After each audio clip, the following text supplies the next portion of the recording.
Kabar penyanyi jebolan Indonesian Idol, dulu tomboy, kini jadi BA produk kecantikan, coba nyalek. Kabar penyanyi wanita jebolan ajang pencarian bakat Indonesian Idol. Sejak awal kemunculannya, ia lekat dengan image tomboy. Penyanyi wanita itu juga punya suara yang khas serta kemampuan bermain gitar. Kini ia jarang tampil di televisi. Belakangan terkuak penyanyi wanita itu terjun ke dunia politik dengan menjadi caleg. Masih ingat dengan Dera Idol? Lama menghilang dari layar kaca, ternyata kini sibuk jadi politisi. Dera Idol atau non-Dera mengikuti ajang pencarian bakat Indonesian Idol pada tahun 2012.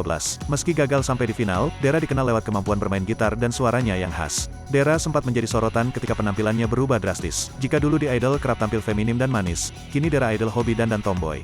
Meski kini jarang lagi tampil, namun Dera masih aktif di media sosial. Dalam Instagramnya, Dera tampak menjadi brand ambasador beberapa produk kecantikan dan fashion. Kini, di usianya yang menginjak 29 tahun, Dera menjajal karir dengan terjun ke dunia politik. Hal itu terlihat dari unggahan Instagram Dera pada tanggal 9 September tahun 2022 yang lalu. Dalam postingan itu, Dera mengunggah poster dirinya yang tengah mengkampanyekan diri.